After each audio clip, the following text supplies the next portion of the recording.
So the front side of the body, when things show up in the front, it's often related to challenges that we're dealing with in our lives, what's coming up, how it's coming up, and they're often connected to this life, to not always, but mostly, and to how we're living our lives and how we're dealing with things or not dealing with them or suppressing.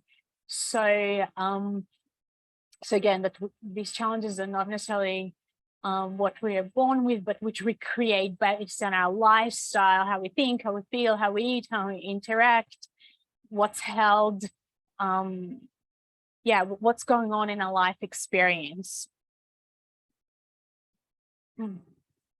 So the back of the body is more connected to the support and feelings of, how capable I am of, what can I create in my life, what support I have from other people, how do I back myself, acknowledgement, flexibility.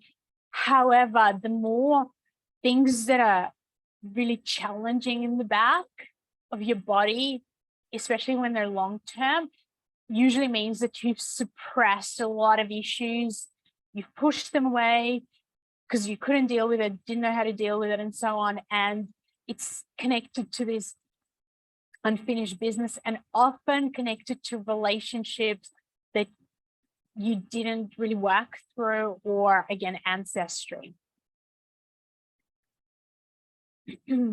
So we're going to look at the left and the right sides of the body that have a lot of depth in them, and again, are very archetypal. So the left side of the body tells us this big story. It is connected to how we experience and process our femininity, and there's a lot of confusion happening in the world around this right now because it's so materialistic. And there's such lack of understanding that we have the feminine and the masculine within us, and we have to befriend them. We have to start to understand them. We have to learn about these archetypes.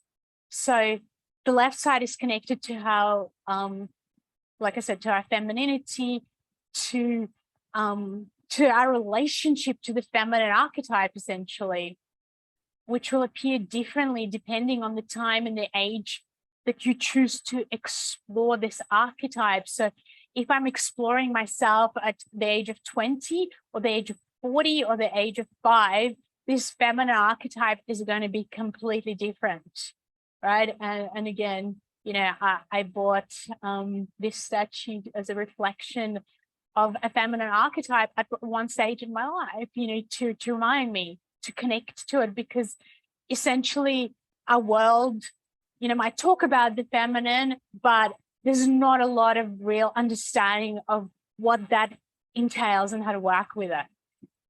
So when we have a strongly developed feminine archetype, it will help us firstly be very intuitive, because that's where a lot of your intuition is held. But it also revealed to us, where we are holding on to, pain and trauma, and, where we're being stuck. Your feminine archetype holds a lot of sensitivity. It's your nurturing nature. It holds self-love, self-care, all, a lot of your creative ways of being, and how you share it, and whether you feel worthy to share it. So a lot of your feelings come from that feminine archetype. So when we deny it because of hurt, often connected to the mother, sister, friend, relative, lover, the left side of the body tends to weaken.